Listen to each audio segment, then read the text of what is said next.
Hey everybody, Carole Fontaine, how are you?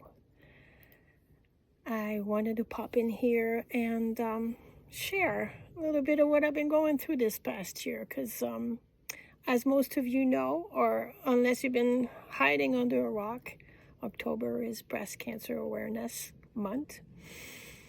And this time last year was probably one of the most terrifying time in my life because I was starting active treatment for breast cancer. And if you've read any of my books, you know that I've had some pretty wild and crazy adventures. So if I say that it was pretty scary, it was pretty horrifying. So it's been a weird month for me with mixed feeling, reflecting and integrating all that's happened, and celebrating how far I've come, and celebrating a milestone because my body's getting stronger and I can finally walk up the stairs without horrible pain. So I'm regaining my strength and looking back on this journey, and I'm still trying to heal. You might notice that my voice sounds strange. I've had issues with my chest, breathing, coughing, and losing my voice since the end of August.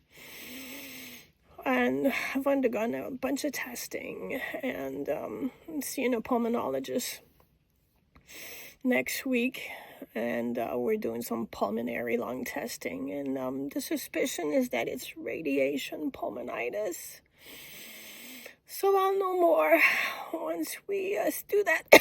So I might cough a little bit and I sound like this, but today is one of the first days I might have my voice back, and I really wanted to share this because it's really close to my heart, that I really want to reach out and share my story, and hopefully get some of you to go and get your breast checked and do your self-check and raise some awareness into our own, advocating for our own health care and doing our own self-check.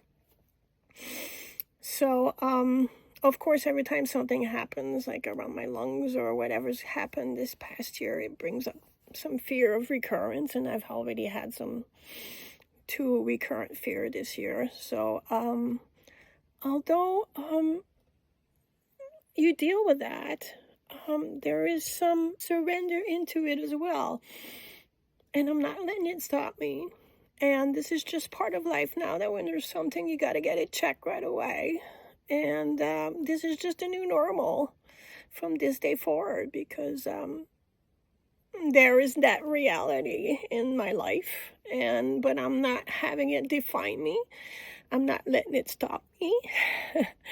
And although I've slowed down and become softer and gentler, and I'm loving myself a lot more, I don't push anymore. I surrender, I love, I manifest, I envision the best. It's one day at a time, one breath at a time. And it's all any of us have, really. So I'm no different. I'm super positive. I feel calm. I feel peaceful. I feel grateful and graceful. And I trust life. The body's such a beautiful healing machine, and I'm doing all that I can to support myself. Nutrition, exercise, but most of all, mindfulness. A lot of spiritual and energetic work. So my inner landscape has never been this beautiful and this vast and expanse. So all that space that I'm creating, of letting go, of surrendering, of loving and accepting, it will reflect in my life. It is reflecting in my life, and I am very much happy and at peace. So I wanted to share the story of how I found my lump and encourage all the women. This video is for the women in my life. And I'm going to put my sweater on because it's getting a little chilly out here. It is fall. So this video is for my sisters, the women in my life. And I wanted to ask for one big, huge favor. I'm asking you, all the women in my life, for a huge favor right now. I want you to do this with me. I want you to pick up your phone, and go into your calendar and click the little plus sign and create a new event and call it, oh, I don't know, Booby Day or Loving Breast Care Day or whatever word that it's going to be that's going to be repeating monthly from now on. And pick a day. Doesn't matter what day it is, but as long as it's a day that's the same every month. No less, no more. And then pick a time where you have 5 minutes to lay down and do a monthly breast check. And save it. And make, very important, click repeat monthly. So that is the big favor I want you to do. I want you to put that on your calendar. Remind yourself, if you don't have a phone calendar, write it on your paper calendar. Do this monthly, save it, and it's done. And this, you can do self-checks, and you can Google how to do it. And I'll leave some tips at the end of the video onto what to check. This is huge because I'm the one that found the lump on my breast. And the story behind it goes that I remember years ago, I found my first lump. I was still on Windsong in Florida. I don't remember where we were. We were bobbing away in a marina somewhere. And that was really scary. It was petrifying, actually. And it took maybe 3 to 4 weeks to get all this scheduling, the exams, and to get it tested. And that was such a scary time in my life. And I remember the relief when they told me that it was just a cyst. And that's when I learned that I had cystic breasts, like a lot of women do. And after that, I had a few scares, a few recurrences where I had cysts, and I had to go get them checked. And that became part of my landscape. I knew that I had cystic breasts, so I did not get scared about finding the bumps anymore. But I did not start to do any monthly breast check. Fast forward to December 2023. I was getting ready to fly to Florida for the launch of my second book. And I was home trying on bathing suits, and I noticed that my cleavage was different. And I looked in the mirror and did as women do, you lift them up and you check, and and I told myself, I must be getting old. My cleavage is changing and my boobs are starting to sag. So I just brushed it up, and the thought never crossed my mind, and I was busy packing. So I went on to do my trip. After the book launch, there was a whirlwind of events, and I traveled, and I had a lot of events. So before I thought about it, next was April. And that's when I first felt like a small lump. And I noticed it was in the same area where the sag was earlier on. And I noticed the lumps. I made a mental note. I need to check and call my OBGYN and make an appointment to have my annual and get that check at the same time. And I really didn't thought about it because I've been through it before. By the time I called the OBGYN, because you get busy, it was May. And she was booking ahead end of June, last of June, and the 1st of July, vacation was starting. I had like 6 weeks that I was on vacation, traveling with multiple plans with different girlfriends. So I figured, well, I can't book it the last week of June, because I'm going to have too much to do. So I looked to August. Booked it end of August after my vacation. So that was one of the busiest summer that I had. I felt the best I had in decades. I was full of energy. I had such a great time. I felt healthy. I felt amazing. But the lump was growing, and I could feel it now. It was bigger, and it was visibly showing. And it also started to hurt. I also started to feel some pain, and it would send little electrical shocks in my breast. And that kind of nagged me and bothered me a little bit. Enough that when I had friends come over in August, I asked them to do Reiki on me. One of my friends was a nurse, and she says, don't worry about it, because breast cancer doesn't hurt, usually. So I'm like, oh, well, relief, So we did. And I had my appointment a few weeks later, so I left it at that. So then, By the time I went to my OBGYN, August 27th, I had pretty much a constant pain. It was sore, it would hurt. It was very big and palpable. It felt, it was like a big bump over here. And when I slept on the side, I felt the weight it pulled. It sent little shocking waves sometimes, like, ooh, ow. And it kind of freaked me out a little bit. But I was like, it's a big cyst. This one's a big one. So I still remained positive. I went to see, to get checked out. And my OBGYN really didn't like it. She walked out. I remember with her walking out of the office with me to go see the receptionist and to make sure that she booked a mammogram for me for the following day. And she stood by it, making sure the codes were right and everything. And that freaked me out a bit because I never seen a doctor take the time to walk out and do this and looking at me, making sure it was booked. So following day, I had a mammogram. And the results were incomplete. And it said it needed additional imaging, but there was an abnormality. So I had a little bit of a relief for 7 days. 7 days later,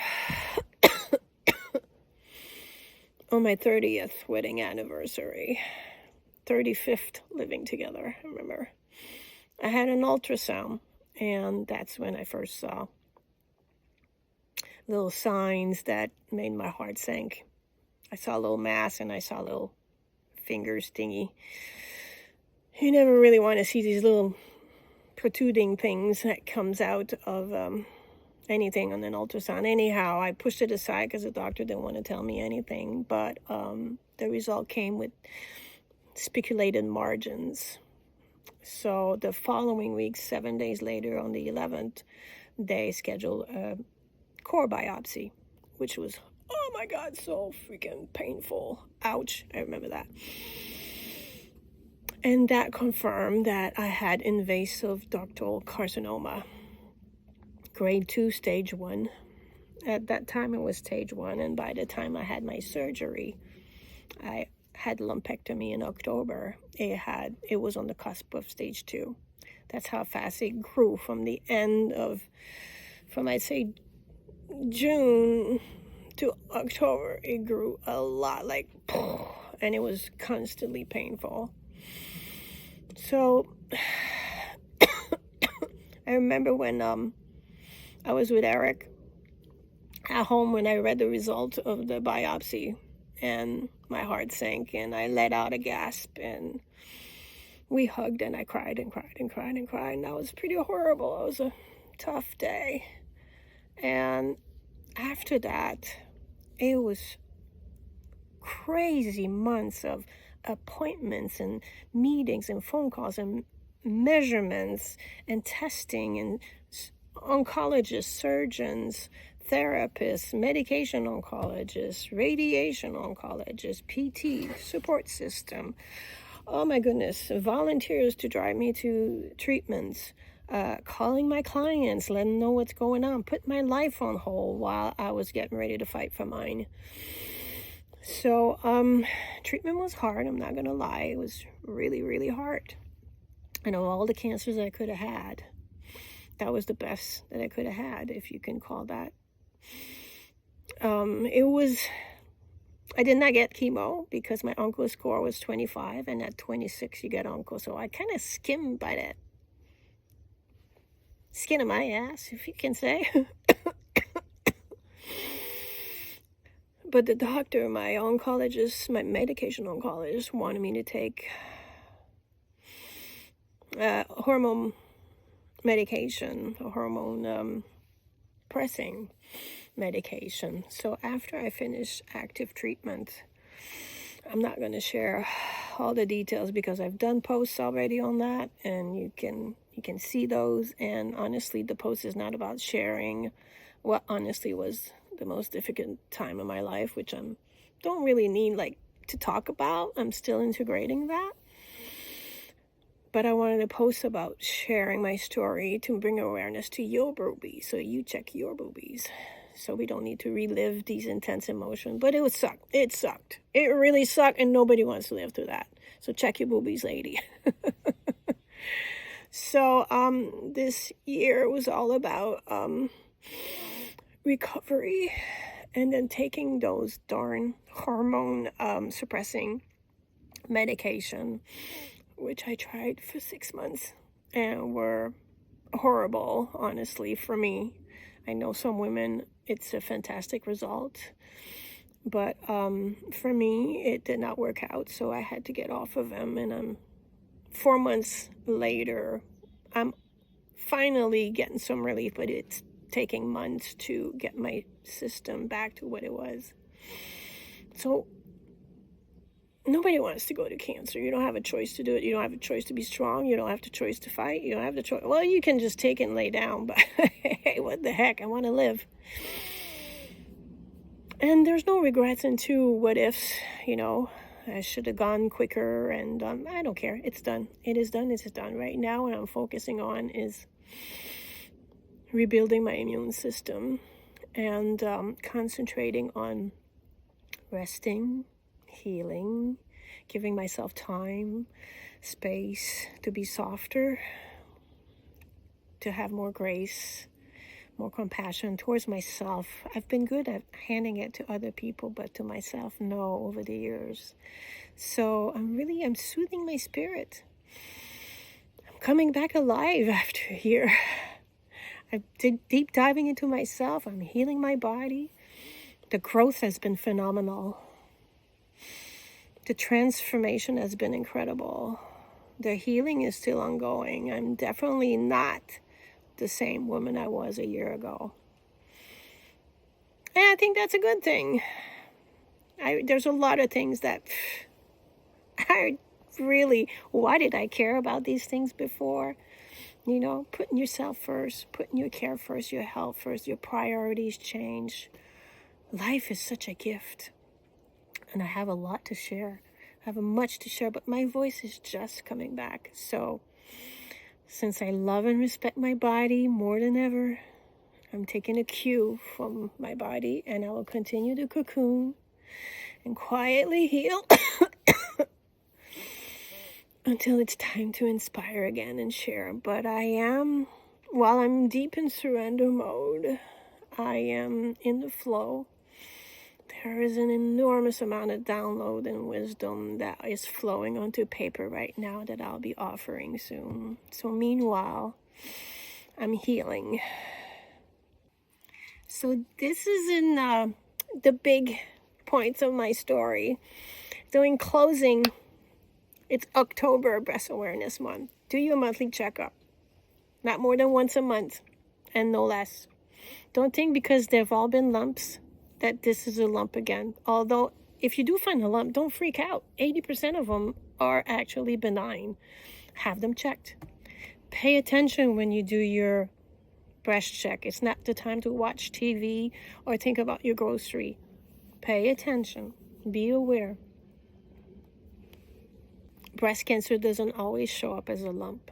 So be on the lookout for other signs like skin change, or if your breasts hitch, or if one feels heavier than the other, or if suddenly you can't stand the feeling of clothing or your bras on your skin, if you can't tolerate it. If you're experiencing pain, yes, sometimes it's related.